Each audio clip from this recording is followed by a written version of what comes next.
This is Alex, Paul and Jess, a team of hustlers who have one aim: to make you, the public, part with your hard-earned cash.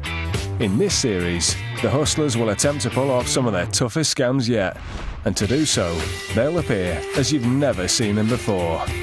This is The Real Hustle Undercover.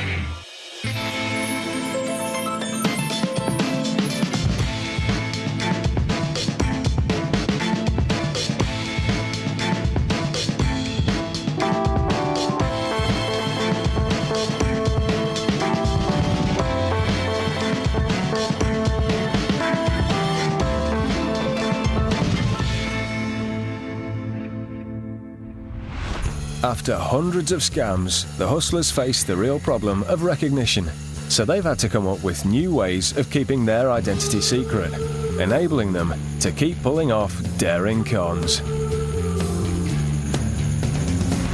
The hustlers have assembled numerous disguises and created various characters, all designed to get the job of cheating you out of your money done.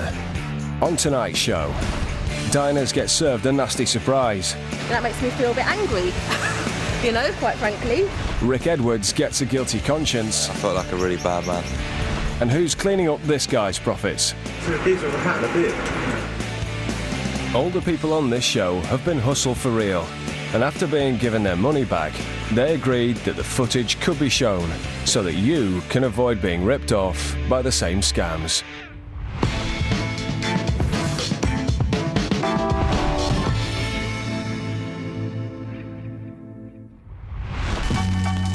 Alex and Jess fancy a bite to eat, and this restaurant looks perfect. But rather than eating together, they're dining alone.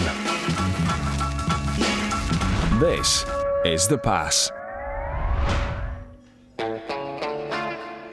Whilst Alex finds somewhere to sit, Jess makes a quick inquiry. If I wanted to book like quite a few tables, say for about 60 people or something like that, how far in advance would you need to know when I did that? Well, it's going to be like next month. Would that be enough time if I... It would, wouldn't it? You don't need to like... That'd be great, thank you very much. Jess and Alex have positioned themselves at opposite ends of the restaurant. Can I get a pizza? I'll get the Parma ham, please. And can I have a chicken Caesar salad but without the anchovies? Thank you very much. They both order their meals and spend a leisurely afternoon enjoying their food, catching up on some alone time and generally watching the world go by. Can you get a coffee, please? Coffee. Can I get a latte?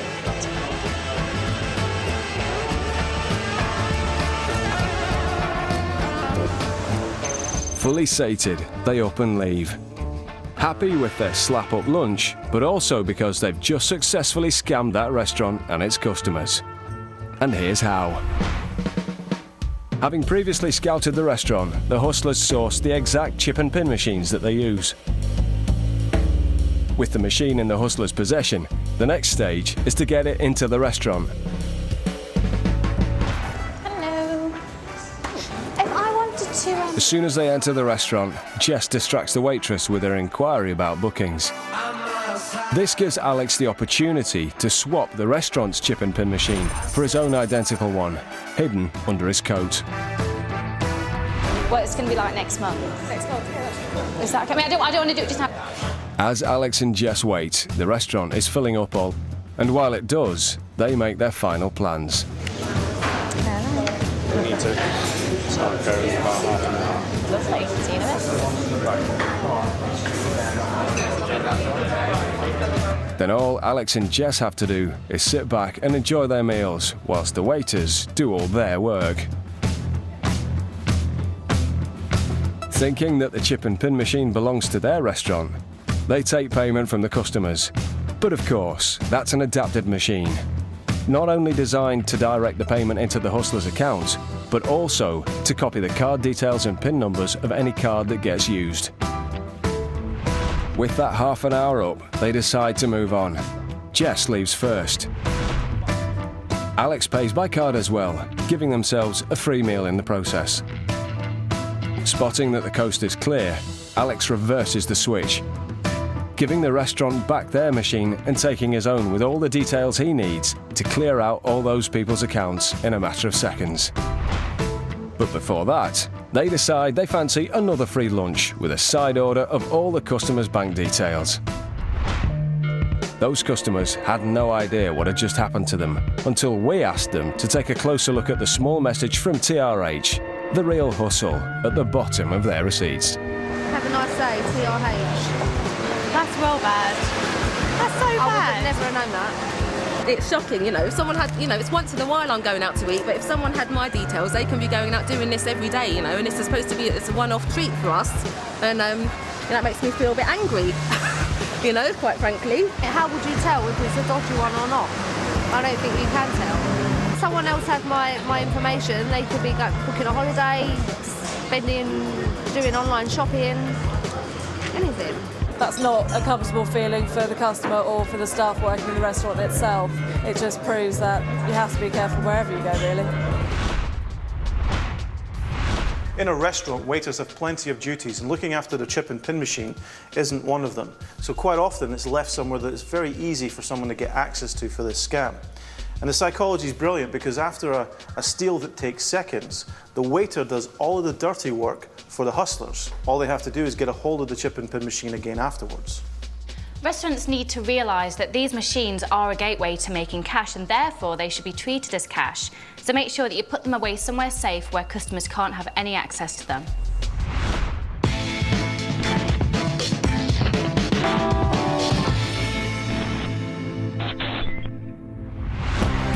The life of a hustler is considered glamorous by some, so who better to put them right than a celebrity? Each week, Alex, Jess and Paul take a well-known personality and put them in the shoes of a hustler. They give you the inside track and learn the harsh realities of just how it feels to con the public. As soon as you see him walk away like I felt so awful afterwards. Oh, I hate myself now. This is the Celebrity Hustle. This week's celebrity is TV presenter Rick Edwards. I'm particularly nervous because I think I stand out quite a lot. I'm quite tall. I'm on the television. I feel like whatever I do, they're going to be able to identify me really quickly and go, it was definitely him that did it. And so I'll be nervous and probably sweating. I don't know if a lot of confidence tricks is sweat, but I mean, that's what I'll be bringing, just sweat. So yeah, I might be rubbish. I imagine it's going to be quite a lot to take on board in not very much time. I might really let them down. You won't have to wait long to find out. It's time for Rick to meet the hustlers. Welcome, stand against the wall. Thank you. Yeah. Can we start with a picture just to get us moving, okay? First things first. Perfect. Very good. Okay. All right. Rick needs the lowdown on today's con, and the hustlers have got it all mapped out. We're going to put you in a position on the street in front of a bank. There's a drop box there, and we need you to put an out-of-order sign on the box. Okay. Basically, people are going to try and deposit money in that drop box, and you've got to convince them to give it to you instead. Okay. With us? So Rick's got to attempt one of the oldest scams in the book, the drop box. Posing as a security guard, the hustler positions himself outside a closed bank. By claiming that the bank's drop box is out of order, he must then convince anyone who arrives hoping to make a deposit to leave their cash with him instead. Take as much money as you can. But at the same time, if you feel there's any kind of problems, let us know. We will be listening. Rick will put the cash in his secure money box and hand the mark an official-looking receipt as a convincer. Your ID. Is that okay? That's okay. That's healthy. That's very good. Your ID. Beautiful. There you go. It's time for Rick and Alex to hit the high street and get this scam underway. The hustlers have selected the bank opposite as Rick's target. It's ideally situated near scores of upmarket shops and cafes that deposit their day's takings after banking hours. To make his arrival look convincing, Alex is going to drop Rick outside the bank in the Securicon van. This short trip around the block is Rick's only chance to prepare himself to face the public in his new role. Once the scam's underway, Alex will wait in the van nearby, ready to help Rick make his getaway if he gets into trouble. Paul will keep Rick under constant surveillance from a vantage point across the street and is in radio contact in case of emergency. Off you go. Let's do it. All right. Wish me luck. See you in a bit. Here goes. From here on in, Rick's on his own. All right, he's in position. Copy that. First, Rick needs to put the bank's perfectly good drop box out of order. Then, position himself with his money box safely between his feet, just as a genuine security guard would. This scam is all about social compliance, and it's now Rick's job to play his part with such authority that people have no reason to doubt him and simply do what he says. He doesn't have too long to wait before someone turns up to deposit some cash. The con is on. Any other way I can deposit? Yeah, absolutely. I can get you to fill out this form and then we'll just put it in. What's the business? While Rick takes this guy's details, another potential mark eyes up the drop box. The first guy seems to be getting cold feet. Can Rick talk him round? Okay. Disaster. He leaves with his cash. Yeah, it's out of order, sorry, you're going to have to give it to me. Having just lost one mark, Rick can't afford to let the second one go. If you want it to be secured for this evening. Yeah. Can I put this in today, please? Yes, you can. Like buses, Rick's marks are all turning up at once. But if that third customer looks and sounds familiar, that's because it's Jess, who's stepped in to help. How much is it, please? £200. What's the business? Seeing someone else prepared to entrust their cash to the security guard should persuade this mark to follow suit.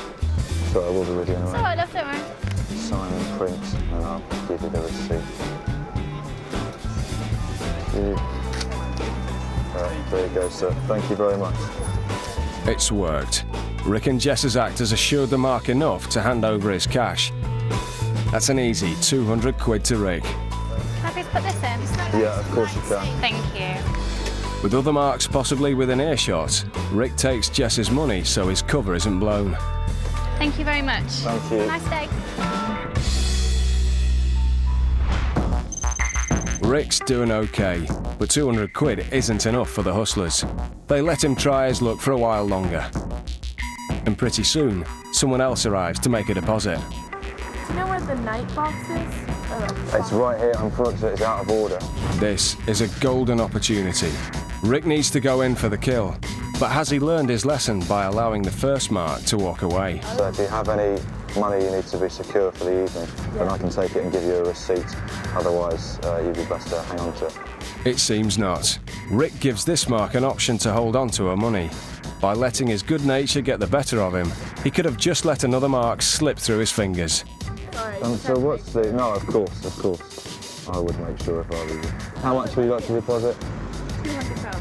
£200. Fortunately, she places her trust in Rick and goes ahead with the transaction. And Rick reluctantly relieves her of 200 quid, doubling his haul at a stroke. I'll just give you a receipt. He just needs to hand her a bogus receipt and he's home and dry. A good evening. What a gent.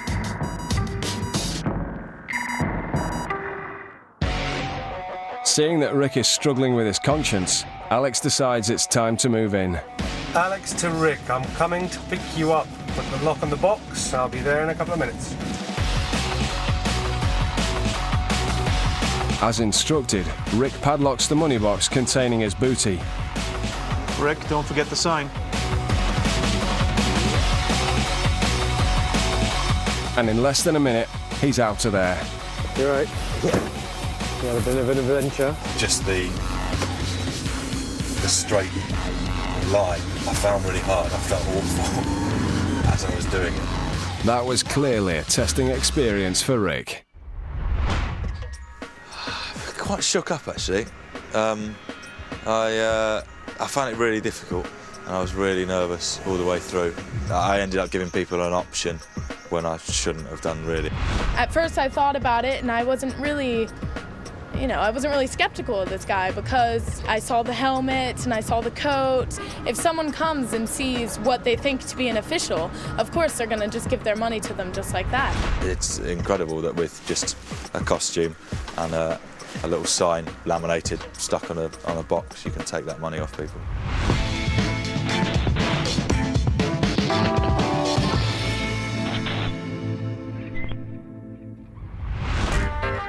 This guy is busy doing his usual rounds as the neighbourhood window cleaner. Along with his boss, he'll climb his ladders, risking life and limb to keep people's houses looking spick and span. Good morning. Can I see the windows, mate? Yeah. Yeah? Go for it. Crack on, yeah? Right, mate. But they'll discover that while they were going up ladders, their profits were going down. This is the window cleaner scam.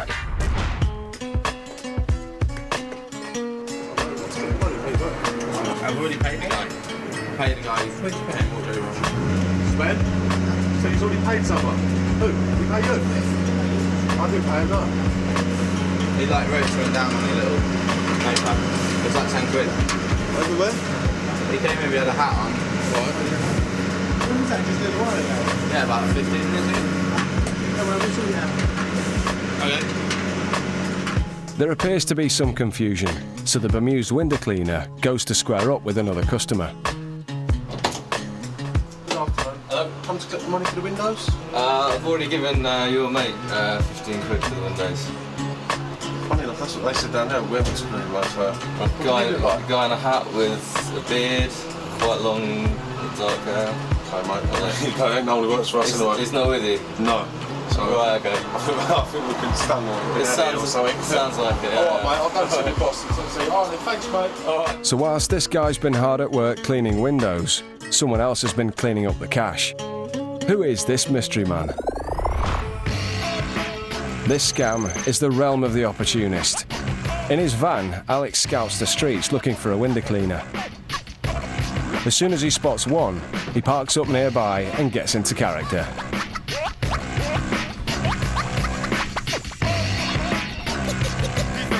With a money belt, chamois leather and woolly hat, he looks just the part.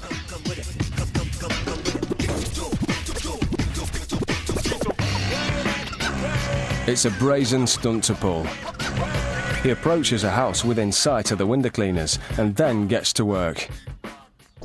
He's dangerously close to the real window cleaners, but he needs them in view because, unbeknown to them, they're his convincer. Hi there. Hi. I'm here with the window cleaners. Do you need your windows done? Yeah. Looks like you do. It's 10 usually, yeah. For just the front, yeah? Cheers. We've got 2 houses, 3 houses to do down there, so we're going to be another 20 minutes. But you don't need to be in, you just do it. Yeah? All right. No worries. Easy money. I'm with the window cleaners down there. Do you need your windows done? Alex has as long as it takes for the real window cleaners to finish their house. A whole front, I'll do it for you for a tenner. Taking pride in their work, they give Alex more than enough time for him to turn his trick all the way down the street. I'm with the window cleaners. Do you need your windows done? There you go. Yeah, cheers. As they finish up, it's time for Alex to get out of there.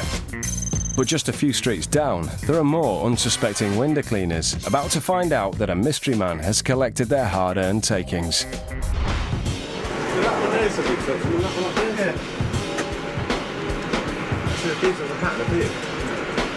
And the man with a hat and a beard will remain a mystery. We thought, well, I think some mate's mucking about or something, so we went up there, just knocking the money, and he said, oh, we've already paid someone in a beard. Whoever it was quick on their toes, put it that way. He pointed to them. He was like, oh, I'm with those guys over there, so it's not that suspicious. Well, it's a very good scam, yeah, certainly. If he does another 10 houses, that's £150, so that's not bad for a day's work, really.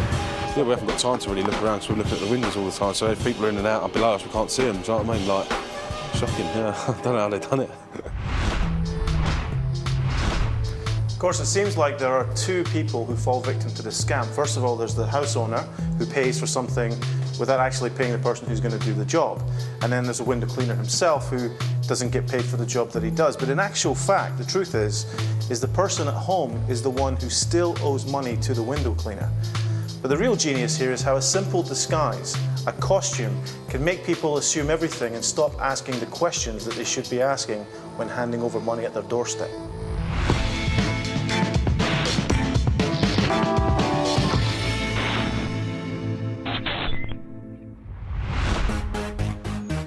We all enjoy a night on the town. And a good night becomes a great one when it doesn't cost a penny. Here's the challenge. The Hustlers are going to show you how to win drinks off your mates by using proposition bets. Yeah, all right. The prop bet makes you believe you're onto a sure thing, but of course the Hustlers always have the edge, so you don't stand a chance. So watch and learn.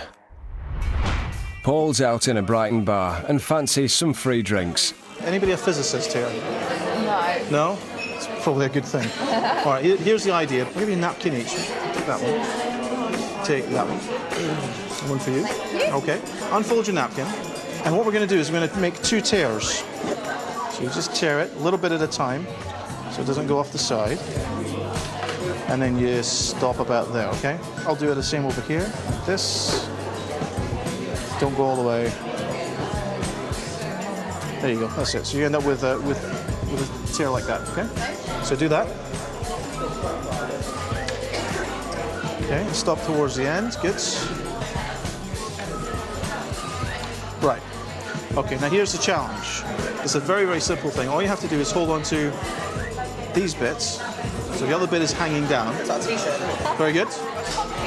Now, and what you have to do is pull them apart and make the middle piece fall to the floor or onto the table. And the first one to do it wins drinks from everybody else. So holding the napkin at each end, the bet is to pull away the 2 outer parts, leaving the middle part to fall down. So who wants to go first? Well, yeah, so you gotta, so just pull. Oh, you lose, go for it. You lose, go for it. You lose, and I win. That's a round of drinks for Paul. He got the marks to tear their napkins in such a way that the bet looked easy. But as they've just found out, it's actually completely impossible to rip off both side sections simultaneously without holding the one in the middle. Well, let's see, a whiskey, a beer. Make it a double whiskey. We're smart, really. Yeah. Okay.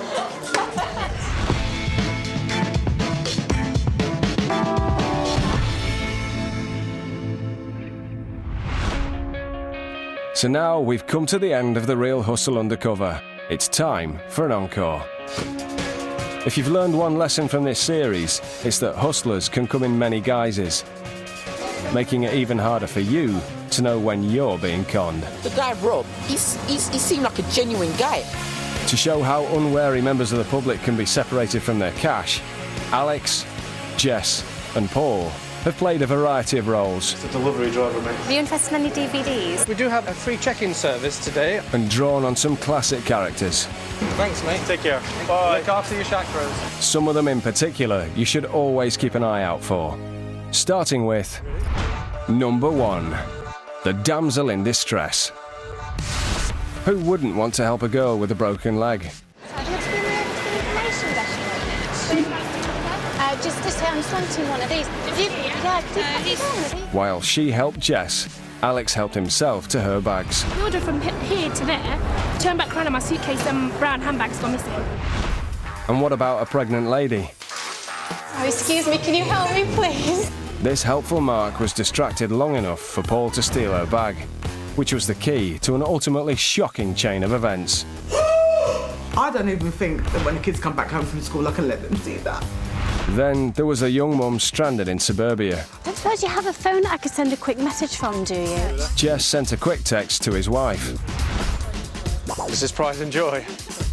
And she gave Alex and Paul the keys to his beloved sports car. You sent me a text earlier on saying, hand the keys to the mechanics for the Mazda. You did send me a text. Number 2, the authority figure. Armed with the look, a speed gun and a steely attitude, Would you like it if they came to the park, got knocked down by a car? the hustlers convinced these motorists they'd broken the law. The £60 fine. And they all paid up on the spot. You don't want to argue, you just want to pay and cooperate. When the Inland Revenue came to call, The Inland Revenue. We're doing spot checks on the tills. who was this shopkeeper to argue? 2 seconds. Just run the UV pen and get everything in there. Okay, I won't be long. Yep. He stood by and watched as the contents of his till walked out the door. Is there a problem, gentlemen? And this Bobby on the beat didn't just take control of a tricky situation. That's all right. We'll sort this out. He also took both these guys' wallets. I had credit cards and stuff in my wallet and about £100 in cash. Number 3. The hero. It seemed security men Alex and Paul were saving these shoppers just in time. Please don't use the machine. The police have told us not to let anybody use these machines. Someone's been fiddling with these machines. Oh yeah, no, watch out, it's going to take your card. There are people up there recording your PIN numbers, so... Can you get his card out, mate? Yeah, I'm trying. But while Alex retrieved their cards, he also helped himself to a handful of their cash. I believe them because they've got like a walkie-talkie, big yellow luminous things on. We take your luggage from here, we check it in for you, and you get a first-class lounge day pass. This knight in shining armour promised these travellers a stress-free check-in. You don't have to take that, I'm taking that for you. Yes, that's the whole service. It was anything but. I think we've just lost our bags. You think, yes, that sounds like a good idea, but looking back at it, I think, why was I such an idiot? I think I just found your dog. It's like white with tan patches. Don't worry. And pet rescuer Jess offered to return this woman's missing dog, Oh, well, you're going to sort this out. which had a very expensive accident on the way. 20 for the ride and 30 to get the seats dry cleaned. All right, darling. Thank you very much. It might be a scam, Crystal, because she hasn't turned up with boo-boo. As well as those recognisable characters, we threw some even more familiar faces from our TV screens in at the deep end. You're going to steal somebody's bag from a cafe. Cheating in a poker game. Me? Yes. Pass counterfeit notes around. Robbing a house. Doing a runner at a restaurant.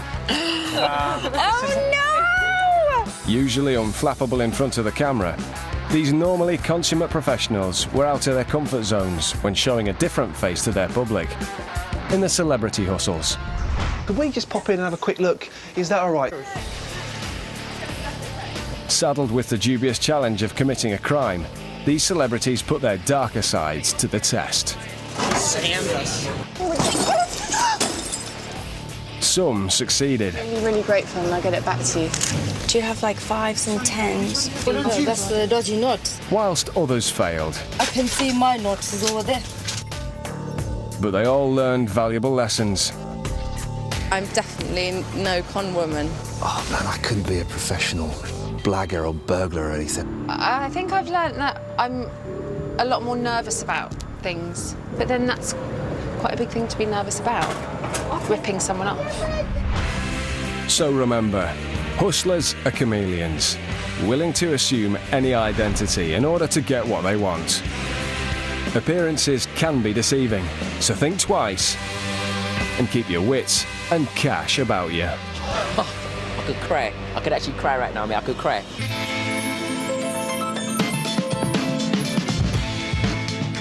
And that was the final episode of the series. Next, one of the most embarrassing things ever. Your mum and dad rocking up at your school to give a sex education lesson. That's next in the first of a Family Guy double.